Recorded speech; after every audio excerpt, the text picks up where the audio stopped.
Good evening, Belize. It's Tuesday and you're tuned into News 5. I'm Sabrina Daly. Here's what's making headlines tonight. We start in Boroboom, where an eco-resort is stirring up legal drama. Is Howler Jungle House just another investment scam? We'll hear all sides of this brewing controversy. Plus, BNTU President Nadia Kaliz fires back after the Education Minister's comments on teachers' pay. At the High Court, Justice Honduras puts an end to UDP's color wars 7 months after the general election. And in Belize Rural Central, could Ladyville and Lords Bank unite as the country's 10th municipality? We'll tell you what's being discussed. Also tonight, police officers get hands-on training to recreate shooting scenes. These stories and more, a quick word after a quick word from our sponsors. Stay with us. News 5 starts now.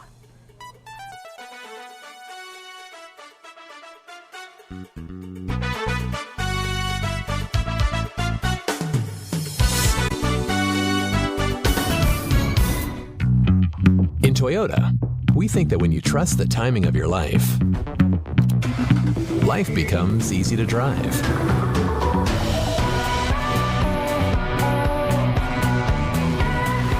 Easy to connect.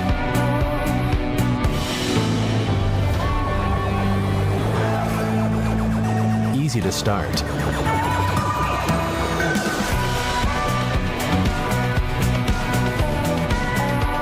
Easy to make friends. Easy to enjoy. Because if you can trust in a car that's easy to drive, shine, and fit, life is also easy to live, trust, and enjoy. Easy to drive is to live life with the confidence that only Toyota can provide you. New Toyota Raves. Easy to drive, easy to live.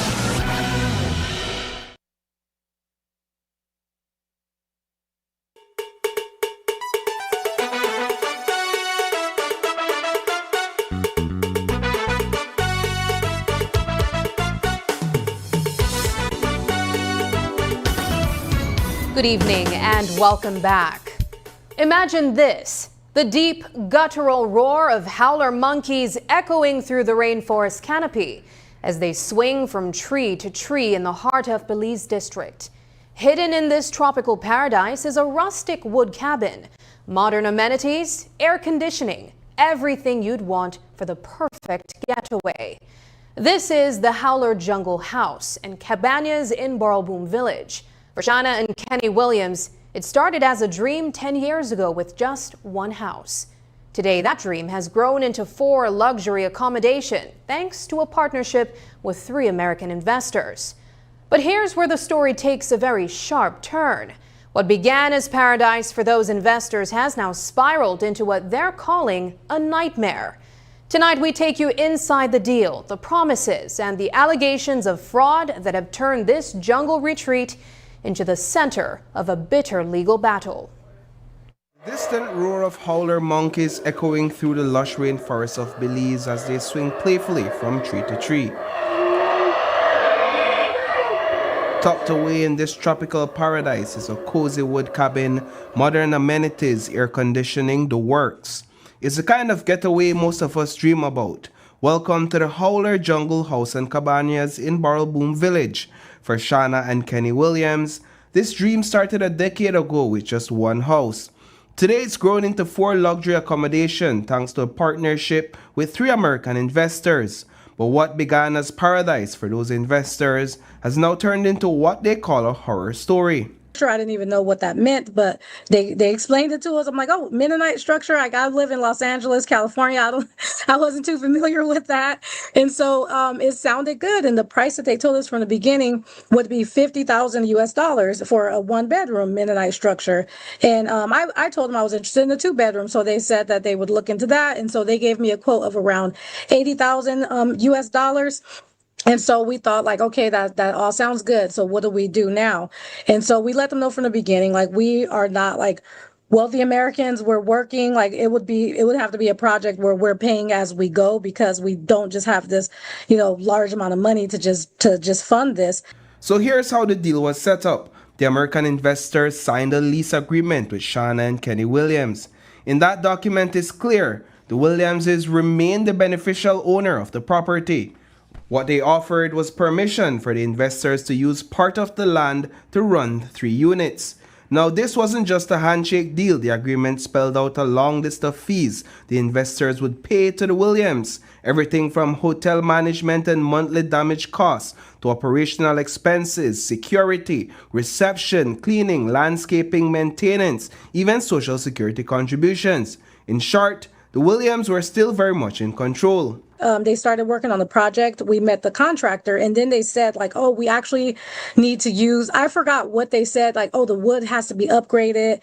The structure has to be like this. They started kind of adding all these luxury things and just putting on more and more, but it was like, okay, we're going to do it. This is what it's going to cost. So then the price went for me, I know mine went from the original 80,000 quote to 124,000 US. Yeah, from 80 to 124,000. And my sister and my friend, their quotes went from the 50,000 US to the 80,000 US.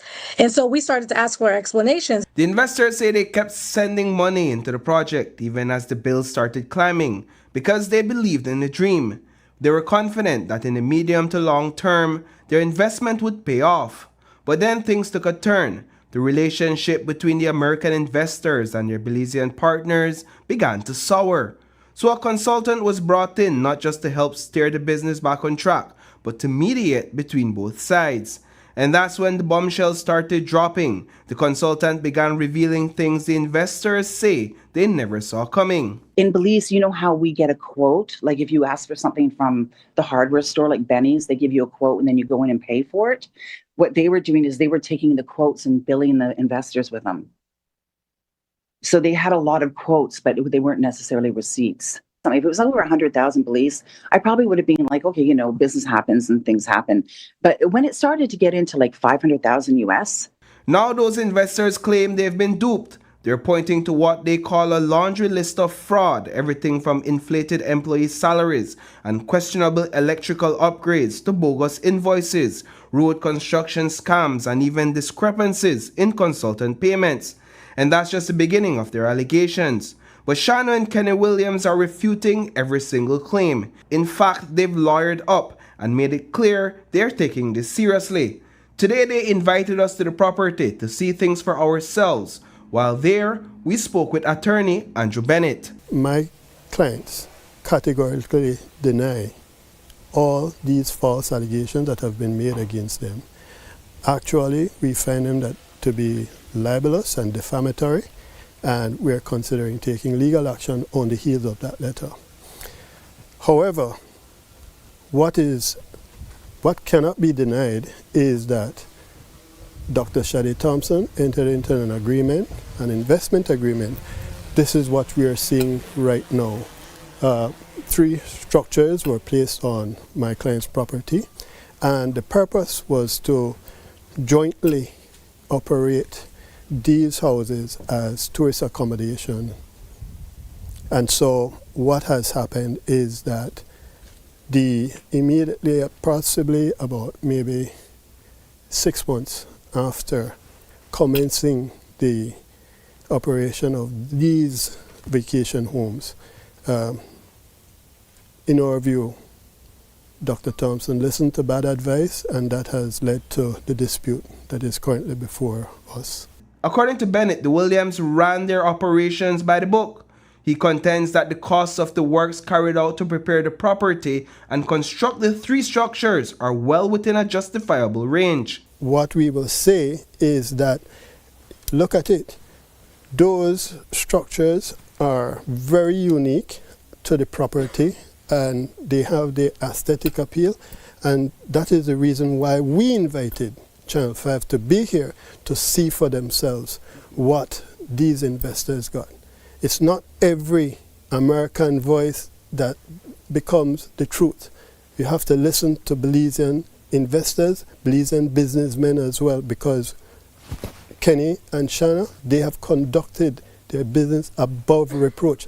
It was because of their ethics and because of their business and professionalism was what brought these investors to this property.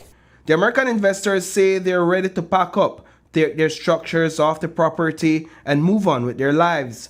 But that's easier said than done. The tug of war has turned into a full-blown legal battle and is showing no signs of slowing down. We'll have more details for you in an upcoming newscast. Reporting for News 5, I am Paul Lopez. Coming up, High Court tosses UDP's red color challenge after 7 months legal battle. More when we return.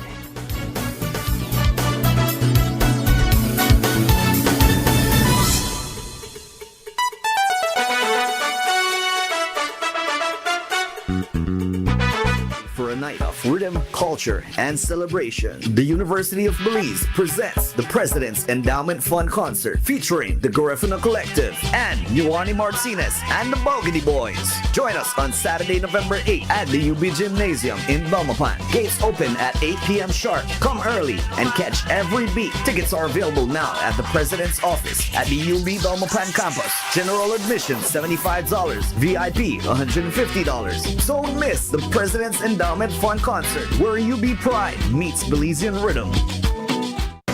When Shell V-Power flows through your engine, confidence flows through you. Choose the fuel that 100% cleans critical engine parts and keeps your engine performing like new.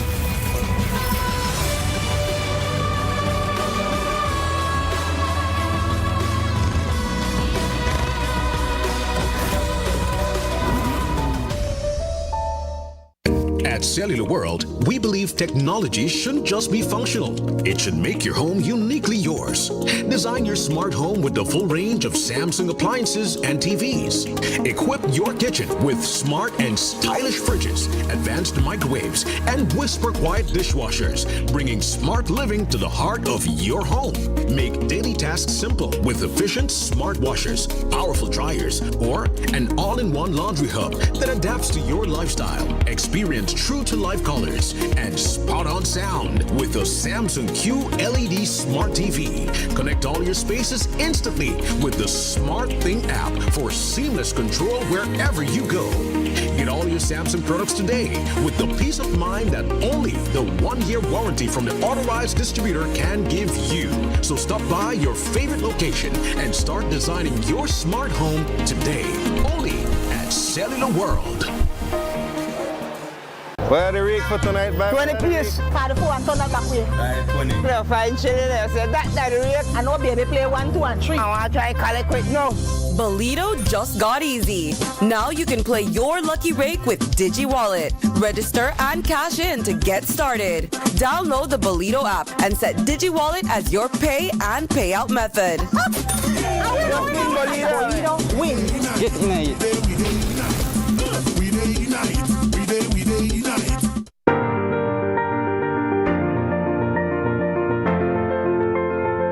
LG dual inverter compressor cools air faster by operating at speeds as high as 120 Hz with more stability compared to conventional models.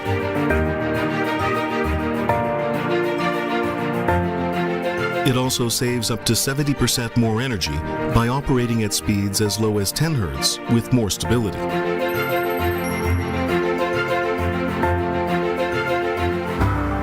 It reduces torque vibration down to 40% for quiet outdoor unit operation.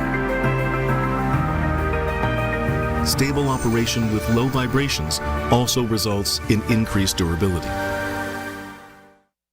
Want all the postpaid perks without the commitment?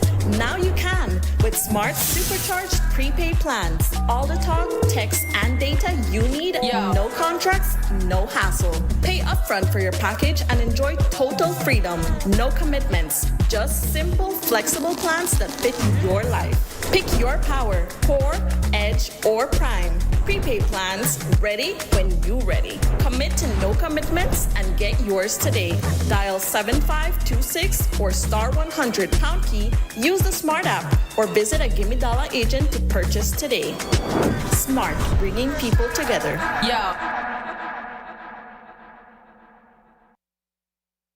The Belize National Teachers Union has fired back at comments made by Minister of Education Oscar Requena over the union's claims that several teachers are missing their salaries. On Monday, Requena said the deductions were because of salary advancements given in December and claimed the union agreed to it. But BNTU President Nadia Kaliz says that's completely inaccurate.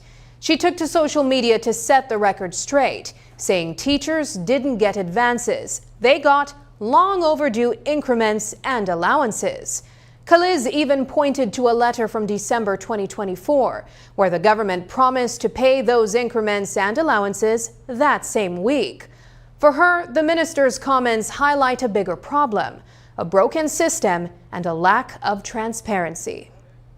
For months now, teachers have been complaining about a miscellaneous deduction. More last month than ever because there were huge chunks being deducted. What is miscellaneous? Nobody could have explained what it was. Now, as the leader of this union, I am hearing for the first time, because the CEO sent a letter over the weekend. I shared it with my council this morning. I wanted some clarity on what was there. And so I said, let me ask my questions first before I say anything. I never got the opportunity to do that today. Until tonight, I'm seeing this nonsense about teachers being given an advance in December and that they should have expected to repay it or stuff like that. I don't know where my dear minister got his facts from, because I am shocked. I'm irritated, as a matter of fact, for us now, nationally, globally to be exact, to be told that your increment, your outstanding allowances was an advance. When the minister, our ministers of government, there's a reason I'm not calling any name right now, you know, came out and said the teachers will be given their increment before the 31st, before the 31st of December. That came from them. The BNTU has a letter that CEO Mejia sent to the BNTU, to me as a president, on the 6th of December, stating the exact same thing, that the increments and allowances and so forth will be given by December 31st, 2024. We met with the Ministry of Education senior management team, including the minister, on the 17th of December. In that meeting, we brought to their attention the fact that taxes will not be deducted if they go through the managements. They responded that they have worked all of that out. Later on, we found out that was not so. They explained to us that they will have to withhold some of it back from the teachers in January and February. When they explained that to us, we explained that to you all. The president of the Belize National Teachers Union is standing up for teachers. On Monday, Nadia Kaliz took to Facebook to challenge comments from Education Minister Oscar Requena. The minister claimed that the missing salaries teachers have been complaining about were due to deductions for advance payments made back in December. But Kaliz says that's not true and calls the statement disrespectful to Belize's educators. Now the union is demanding that the ministry fix the issue immediately, even hinting at possible industrial action if things don't change soon. Members, we're going to get to the bottom of this. And we have to get to the bottom of this. This is disrespect to the highest level. Honestly. Disrespect to the highest level. You don't do that to the workers of your country.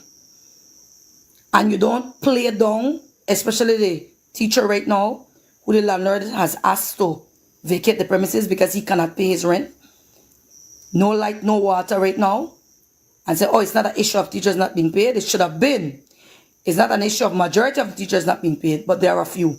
Because last month we had to work together to try and get over 100 paid. So when did they ever get their increment and allowances is the question the BNT wants to know. Since they were given an advance, when were they paid? And for the record, since I did that live, there are so many teachers pointing out to us that they haven't gotten their allowances as yet. They haven't gotten their increments as yet. Is this going to be a repeat of November 2024? Is this going to be a repeat of November, December 2023? Haven't people learned their lesson as yet?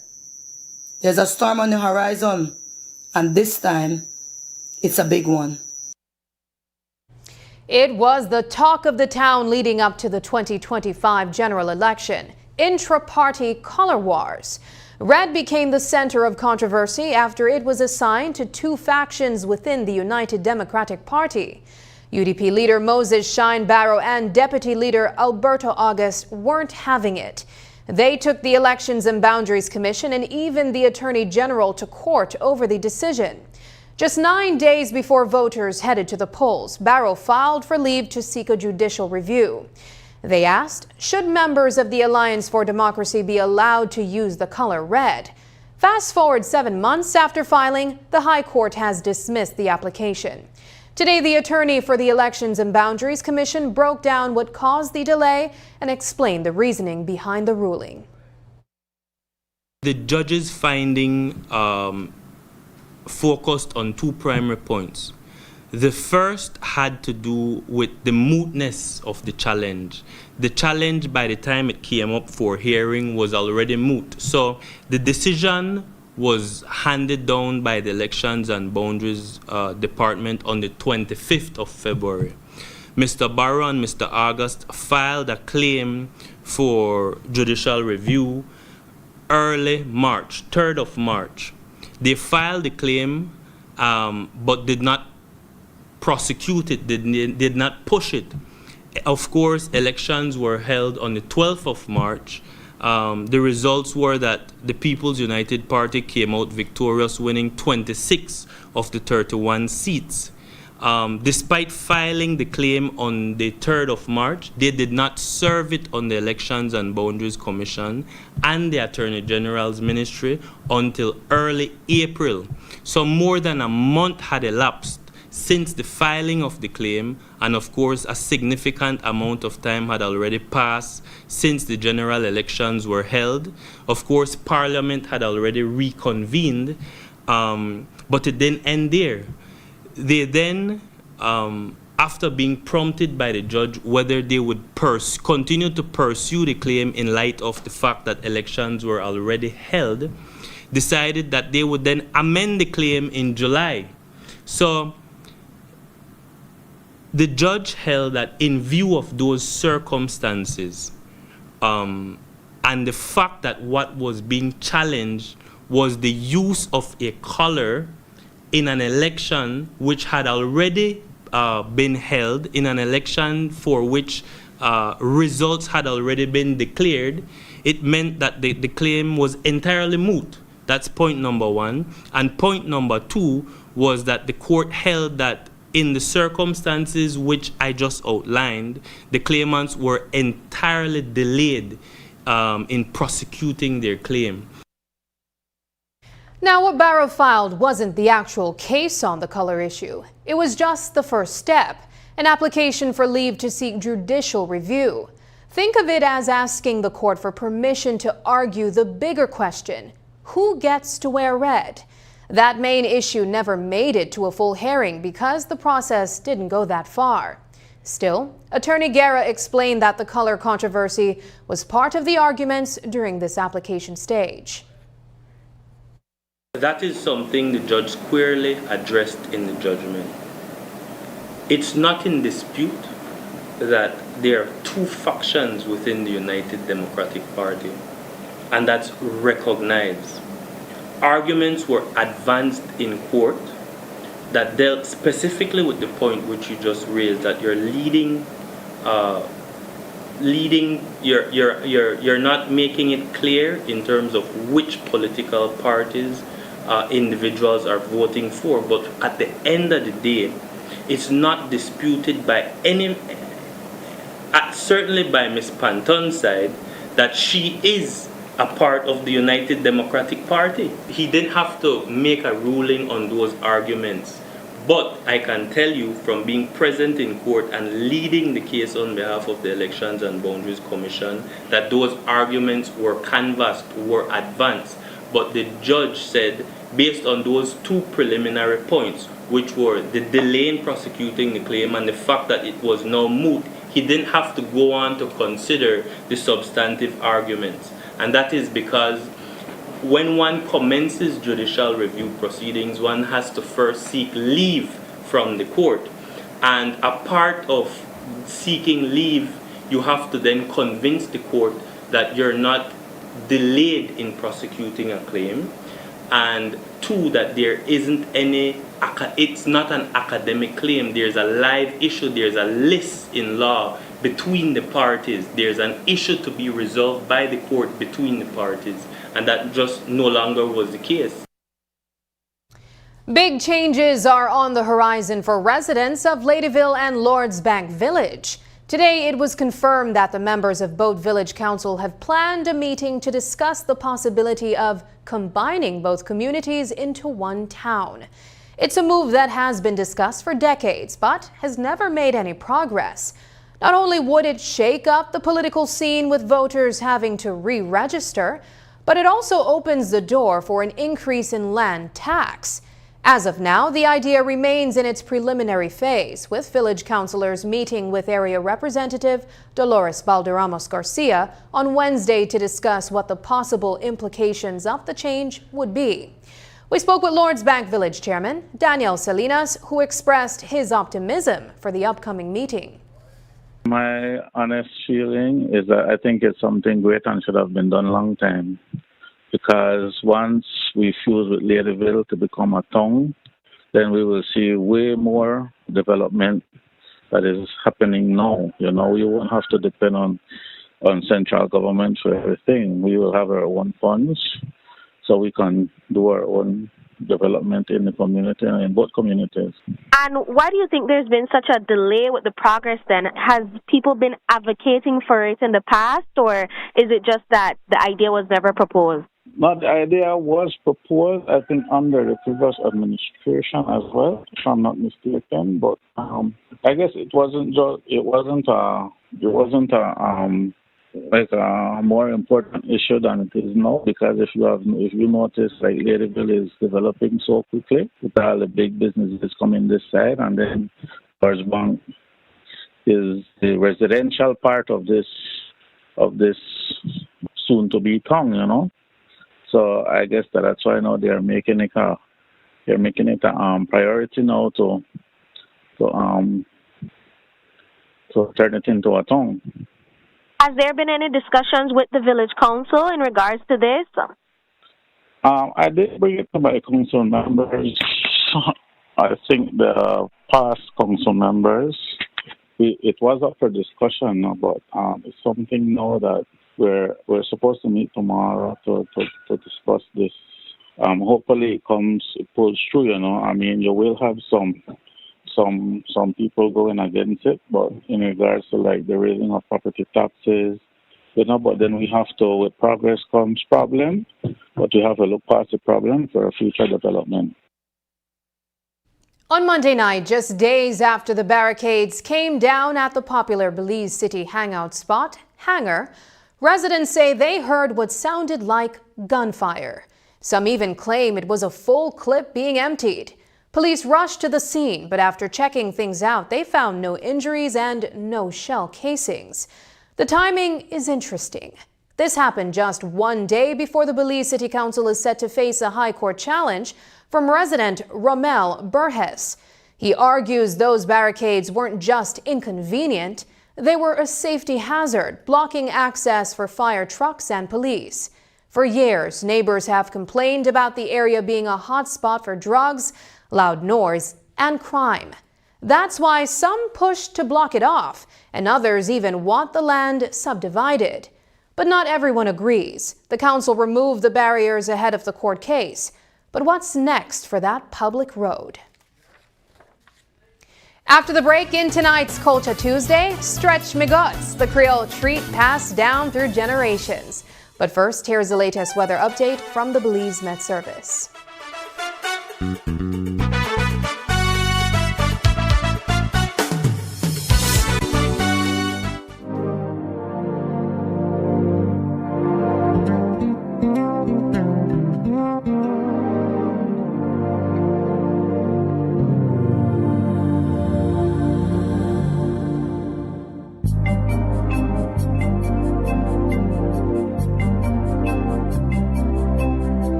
The Ministry of Infrastructure Development and Housing continues to upgrade major roads all across the country, providing opportunities and access to our vibrant, productive communities. In the north, the MIDH committed to pave the Chan Pine Ridge Road, answering the cries of our people.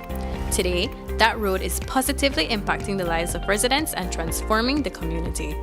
El highway para nosotros es algo bueno, nos gusta y beneficia a la escuela. Como aquí, por ejemplo, mire, en el library, cuando no había highway, todo el polvo entraba en los libros, en los shelves, y cada día yo tenía que estar limpiando. Pero ahora, pues cada semana limpio porque no hay mucho polvo. Y para los niños está bien porque ahora pueden pasar si no hay nada de polvo y menos flu. Ahora yo veo a los niños. Y nos beneficia porque antes para llegar al pueblo llegábamos hasta casi media hora en vehículo porque estaba demasiado feo, pero ahora con este bonito highway que tenemos, ya los que andan en vehículo 5 minutes lo más ya llegaron hasta Central Park de Rinduan. Los que andan en motorcycle tal vez 6 minutes, los que andan en bike tal vez unos 15 minutes. 80% of the village that normally work at the sugar industry, right? So this road has helped a lot because going to work, they don't have to struggle, like I said, because of the conditions of the road. Es algo bueno que por fin tenemos highway y estamos bien agradecidos con el ministro.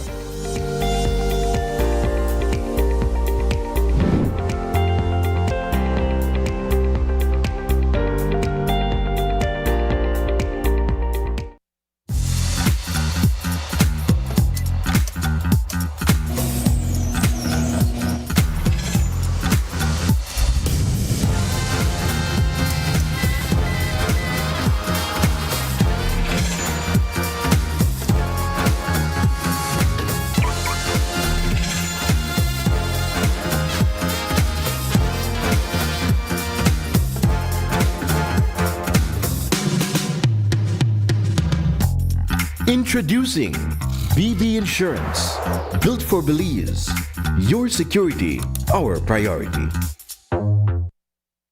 Hey, 06 para mañana. 89, 23. 16. Ya gané con el 10, con el 50 y con el 03. Bolido ahora es más fácil. Ahora puedes jugar tu número de la suerte con DigiWallet. Regístrate y deposita para comenzar. Descarga la aplicación de Bolido y elige DigiWallet como tu método de pago y cobro. Cuando enviamos dinero, con Bolido cuando hacemos recargas, Today, we're going to tell you a story based on real events. By Dengue, Chapter 1. Symptoms of dengue. Once upon a time, there was a family unknowingly carrying an unwanted visitor. It wasn't a monster or a ghost, but something that could weaken their bodies and drain their energy. Soon, the fever arrived, accompanied by a headache, mainly behind the eyes, body aches, nausea, and a rash that spread across the skin, turning red. What should they do then? The first rule was to avoid self-medication. The father remembered the expert's advice. The key is to seek help early. So, without hesitation, he went to the nearest health center, where he received the necessary care. But the story didn't end there. If another family member experienced the same symptoms, they were sent home with a list of recommendations for proper care. Rest became his most effective shield, and hydration his most powerful weapon. Drinking plenty of fluids, especially oral rehydration salts, were his allies in recovery. That's how the family learned that early action could make all the difference in ensuring a happy ending to this story. So, that's all, folks. But remember, always take care of your health.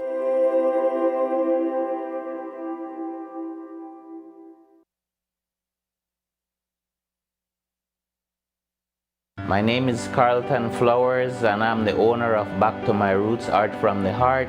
And in this store I produce a lot of handmade ornaments. Before I had access, it was a big problem because the tourist doesn't carry as much cash. We needed to have the machine to make the business a success. Dealing with the machine, I don't have to take time out from the store to go and, or send people to go to the bank. I would recommend Belize Bank Digital Service because it has done a lot for me personally. It has done a lot for my business. It helps me with paying my bills online, and I really appreciate that the staff took time out and teach me what I needed to get done. So I'm very happy that now I can do it confidently on my own.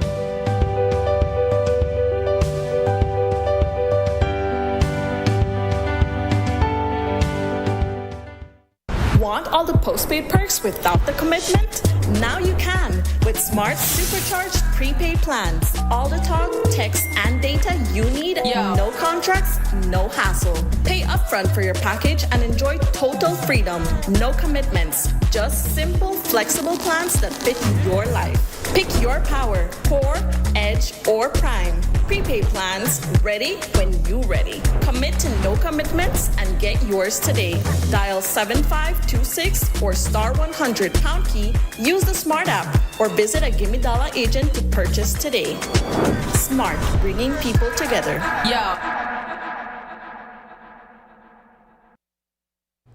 Belizean Sweets and Treats has built its name on authentic Belizean confectionaries. But the owner, Charlene Williams, isn't keeping those sweet secrets to herself. She's teamed up with the Girl Guides Association to pass on traditional candy making skills to a new generation. They are out to preserve Belizean culture and maybe even spark future entrepreneurs. In this week's flashback episode of Culture Tuesday, we revisit the Girl Guides, where Secretary Marilyn Crawford showed us how to make a classic treat, Stretch My Guts. Here's News 5's Brittany Gordon with the story.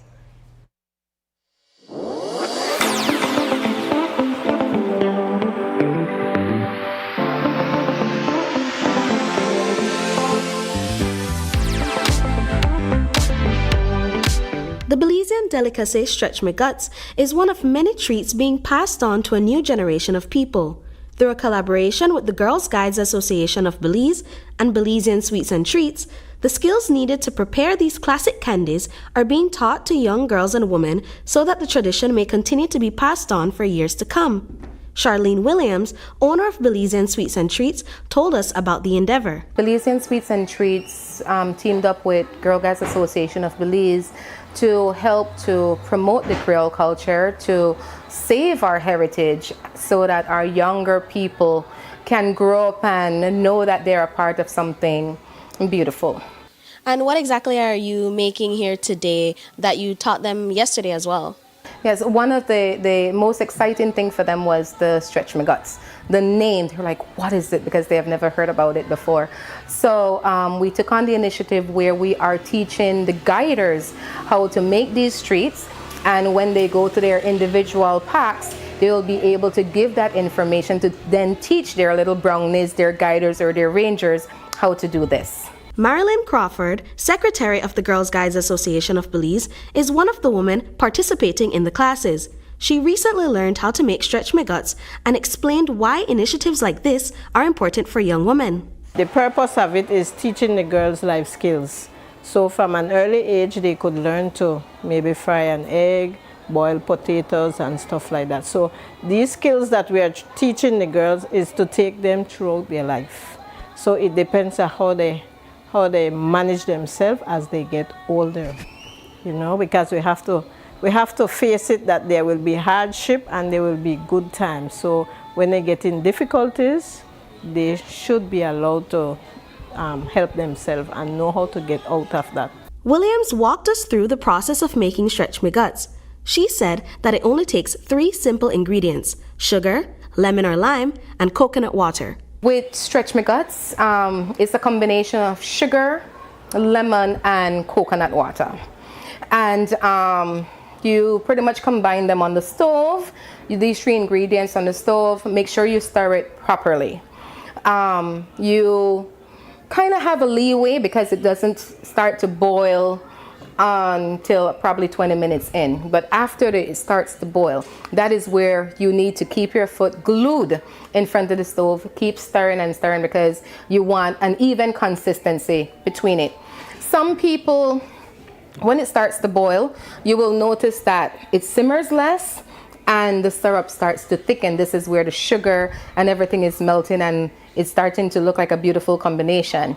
Williams explained that there are 2 types of Stretch My Guts that she makes available. The traditional, taffy consistency, and the hard candy options are made available for people who find taffy difficult to eat, such as users of braces or dentures. There's actually 2 types of Stretch My Guts. You have the hard candy, which you can suck as a sweet, and you have, like what the name says, Stretch My Guts, where you bite it, and you have a lingering piece. It's kind of like a taffy. With the association yesterday, we ended up making the hard candy. So in today's session, we are now making the taffy candy. So for it to be the hard candy, you need to be 270, 275 degrees. But most people do not have a food thermometer. So what we did when we were younger, my grandmother would have a little dish with water. When you see your sugar starts to boil less, you would take a little bit from the spoon, pour it in the water, and if she's able to pick it up with her hand and you're able to stretch it, you know that you're almost there. So when you reach that consistency, it is where you would pull it out and that would give you the taffy one. Now if you would boil it a little bit longer, then it would then transfer into the hard candy versions. Williams and Crawford finished the batch by showing us how to stretch each piece as its name calls for, cautioning us not to burn ourselves in the process. The tedious process is from the pan to when you go from your pot to the pan. You have to make sure that even before you start the process that your pan is greased, because just that little time between transitioning to the stove and you're trying to grease it, it can turn from taffy to hard candy, and if it's already at a hard candy, it can go to burnt candy. So you make sure that your pan is greased. You spread it out on your pan. That too in itself takes a little time. But what we have is a spatula, and we would continue to scrape from the sides, scrape from it on the sides. The idea is to just have an amount in the middle, because the side starts to cool quicker, and once sugar gets cool, it starts to get hard. Brittany Gordon for News 5.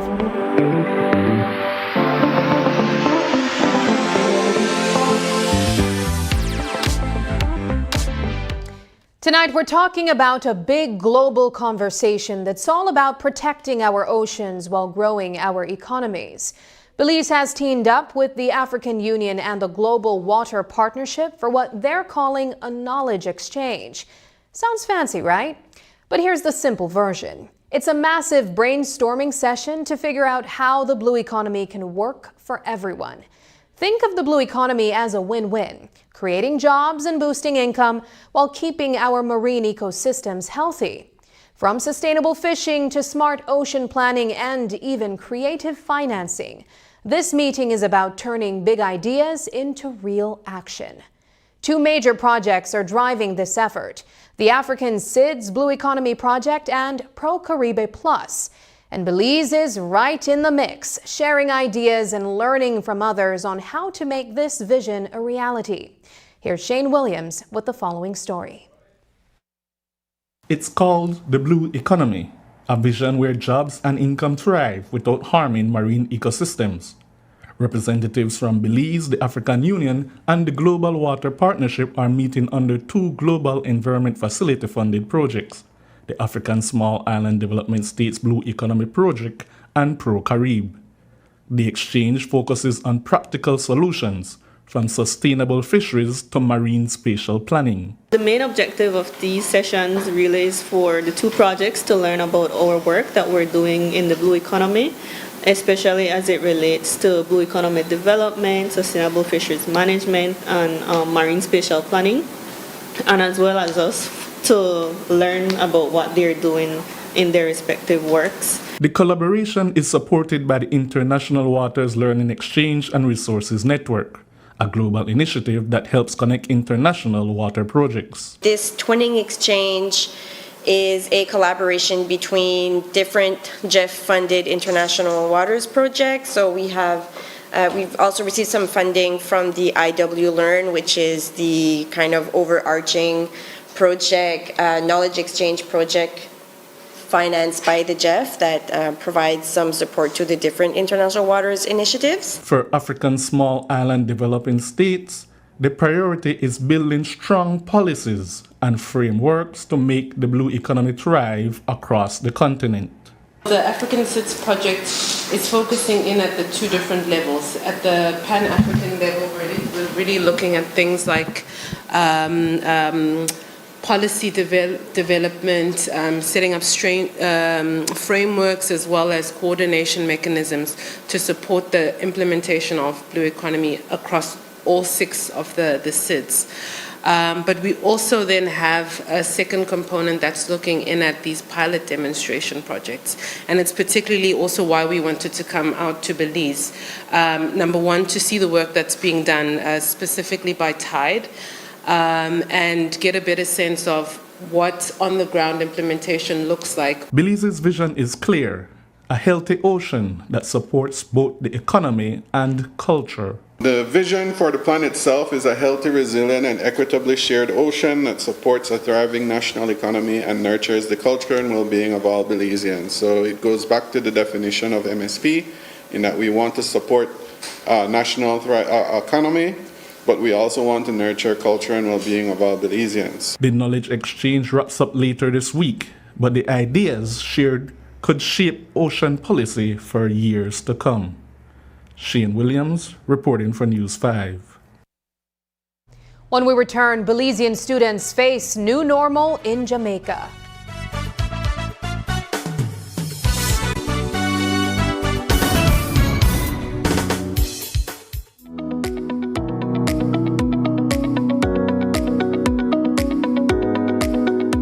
The National Fire Service of Belize continues to strengthen its capacity to protect lives and property through faster, more coordinated emergency response. The National Fire Service now provides pre-hospitalization care and emergency medical response in the Kaya district, responding to over 300 emergencies each year, including road traffic accidents, heart attacks and strokes, maternity complications, breathing difficulties, and other medical emergencies.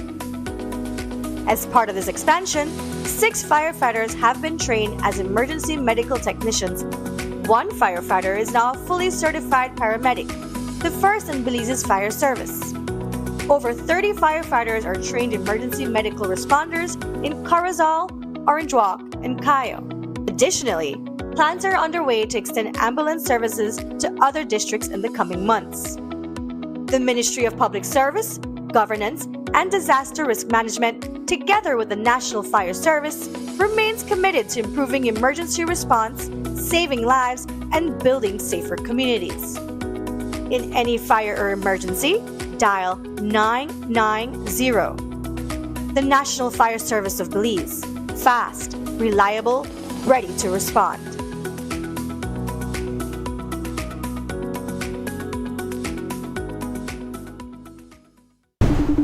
Hola mamá, ¿cómo estás? Te acabo de enviar dinero por Western Union usando DigiWallet. ¿Usted puede creer que mi tía en México me pagó por la misma aplicación usando DigiWallet? ¡Qué bien! Sí mamá, y es facilísimo. Lo puedo hacer desde donde sea, sin filas y sin estrés. Todo fácil. Bueno mamá, te dejo, cuídate mucho.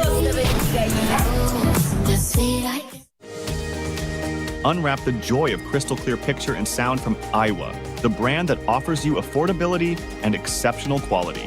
Aiwa has a wide range of exceptional products to choose from, such as TVs, speakers, headphones, home appliances, and much more at affordable prices that won't break the bank. Enhance your audio-visual entertainment experience with Aiwa, and for your convenience, parts are readily available in country for hassle-free maintenance. You can find Aiwa products at your local electronics store countrywide. Choose Aiwa, the best in home entertainment and household appliances. Remember, not all light bulbs are created equal.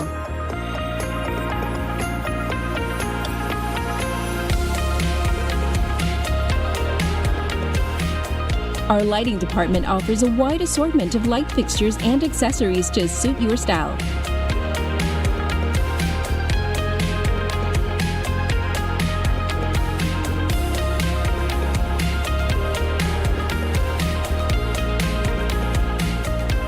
So stop in today and get the right illumination for your homecation. And don't forget your B-Box when you make a purchase. Benny's, quality and savings.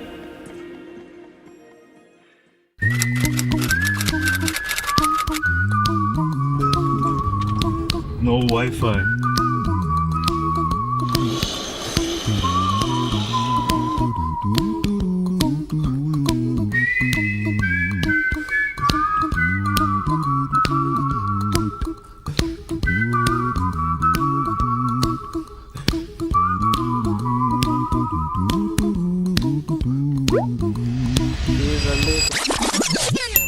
You might want to sing it note for note, don't worry. Yo, bro, be happy. Excuse me, class. In every life we Bro, I have have smart some Xbox One too. trouble. But when you worry, you make it double, don't worry. Be happy. Wherever the coastal road takes you, don't worry, be happy. Smart has you covered. Smart, bringing people together. Belizean students in Jamaica are proving their resilience. Just 1 week after surviving the catastrophic Category 5 Hurricane Melissa, they're back in online classes. When we last spoke with them, these scholars were scrambling for supplies and bracing for impact. Thankfully, all Belizeans are safe and accounted for. But now the challenge has shifted. How do you adapt to a new normal when your campus is in recovery mode? Shane Williams takes us inside their journey, how they're coping, and the support they still need. When Hurricane Melissa roared through Jamaica as a Category 5 storm, Belizean students braced for the worst. A week later, they are safe, accounted for, and slowly returning to normal. Bernard Pitts is the president of the Belizean Student Association of Jamaica. He was packaging food supplies for Belizean students when he spoke with us today. I think on the most part, they are settling back in. They are pretty much okay. To add to that, we're glad for the relief that the government has sent for us. We've had a total of about 75 to 100 packages on which we have processed already, and will be giving each student today their packages for those first and second years who have not experienced a weather system like this. I think they're coping so far. UA has extended help for those who may need to speak to someone. Classes have resumed online, mostly in a hybrid version, to give students the time to recuperate and get back to classes face-to-face, perhaps next week. So the process has been going, I believe, faster than expected. And I believe that's because we weren't as affected as much in Kingston as the projected path had said. And so we were spared. While food packages help, financial strain is a growing concern. Students spent beyond their budgets preparing for the storm and traveling to safety. Food packages would help, but I've been hearing from some of them that perhaps some financial assistance would help because they have expended more than their budget could have maintained because they had to get prepared, they had to be traveling. Of course, the cost for Uber had gone up. Generally, prices had gone up for persons trying to get to safety for a matter of convenience.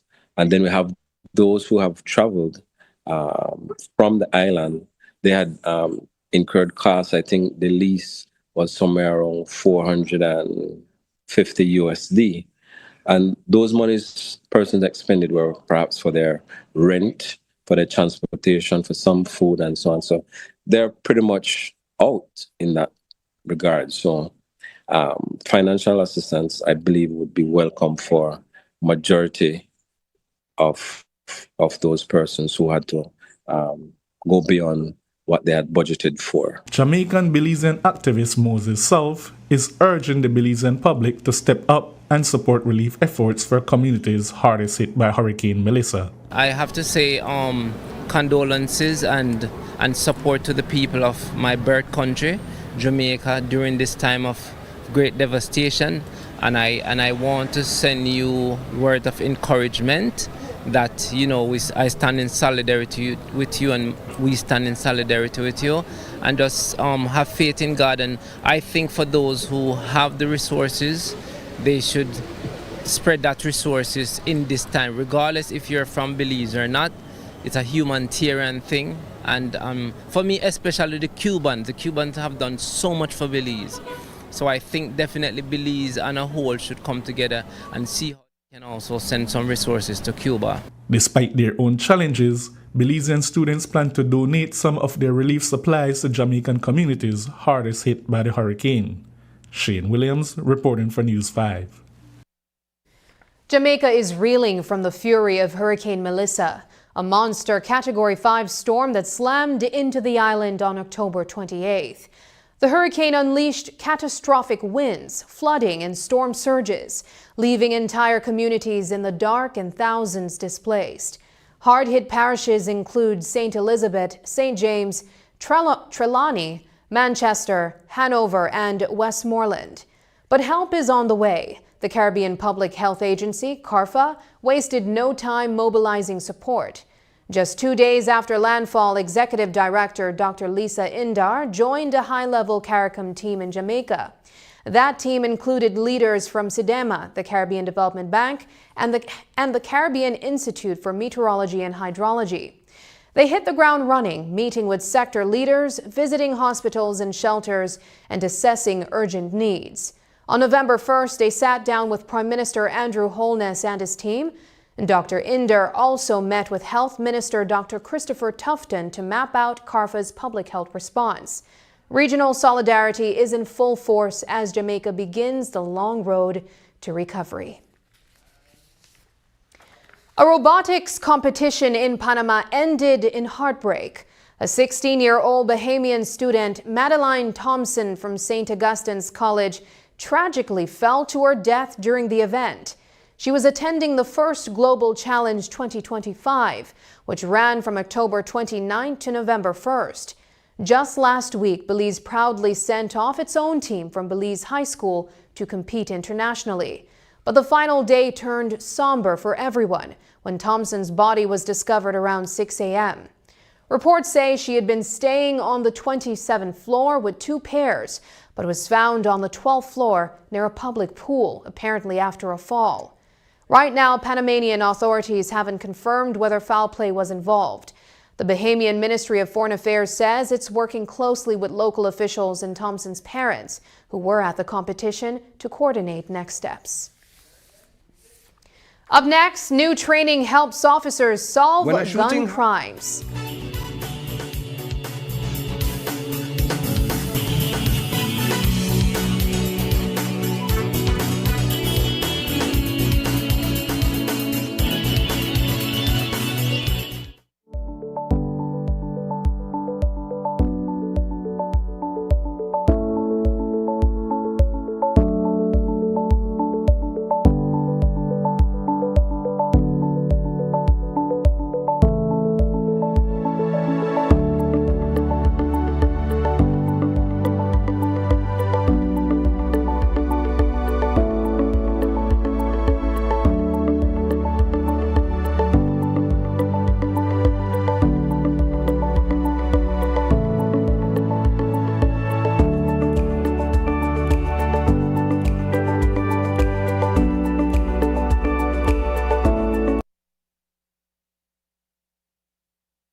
Enhanced service and faster sickness benefit claim processing are at your fingertips with SSB's healthcare feature, accessible via the My Social Security self-service portal. Your convenience during illness is key.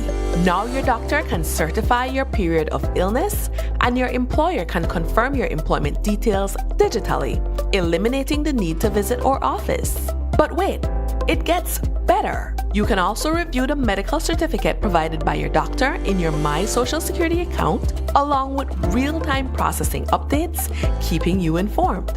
To ensure a smooth process, always review your electronic medical certificate before you hit submit. Upon submission, your employer is notified via email of your claim submitted to SSB and must respond within 48 hours for your claim to be automatically processed. For more information, check out our guides on our website and YouTube pages. Social Security at your fingertips.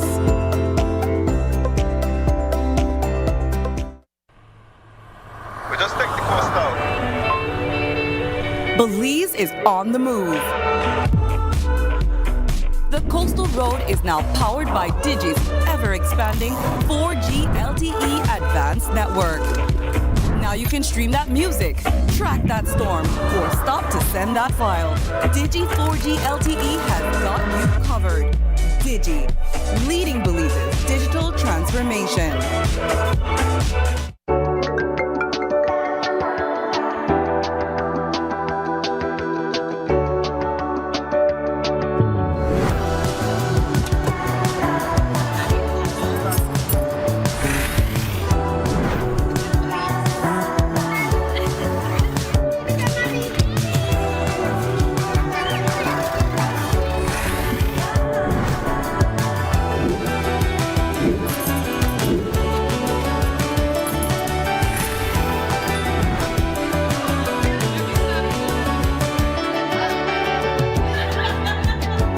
The future is calling.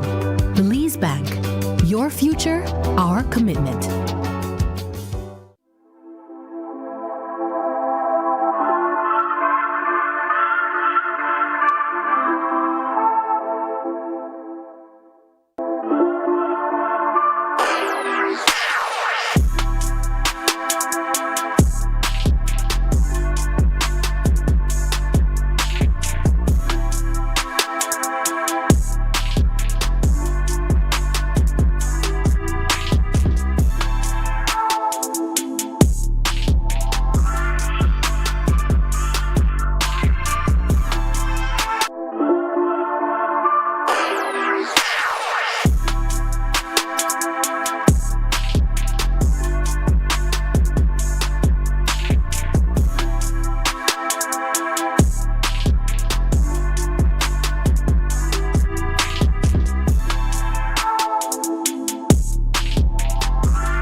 Belizean police officers are getting specialized training to better handle shooting investigations.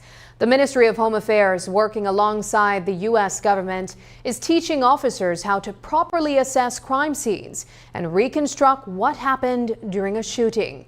It's all part of the Caribbean Firearms Roadmap, a regional plan Belize signed onto with other CARICOM nations to tackle gun violence. The purpose is to equip law enforcement with tools to reconstruct shootings and strengthen prosecutions. News 5's Paul Lopez has the details on how this training could change the way investigators solve gun-related crimes. When a shooting happens, every detail matters. That's why police officers are learning how to piece together what really happened at the scene. The Ministry of Home Affairs is stepping up with specialized training that teaches officers how to reconstruct shooting incidents, essentially rewinding the crime to understand how it unfolded. It's all about getting the facts straight and strengthening investigations. Whenever we are assessing a crime scene, and especially in Belize and the Caribbean, it is usually as a result of gun violence. It has been perhaps the largest obstacle issue that we have faced as a nation over the last few years. Occasionally you do have stabbings and that sort of thing, but by far gun violence has plagued us so much over the last few decades, and it is only getting more primarily because of the trafficking through our very porous borders.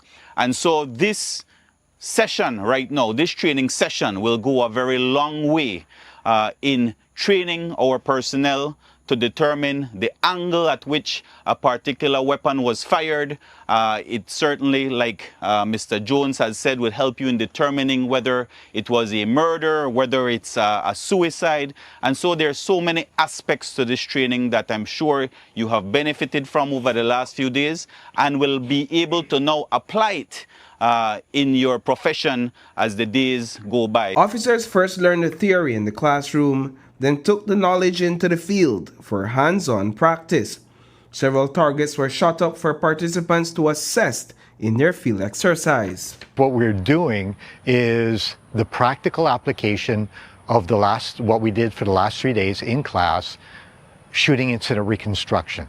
So we're taking the skill sets of doing trajectory rods, measuring angles, incident angles. And what I mean by that is, where was the shooter standing, or the approximate area of where they were standing? What kind of damage takes place? How to look at that damage, how to interpret it by using all the evidence that is around you, obvious and not so obvious.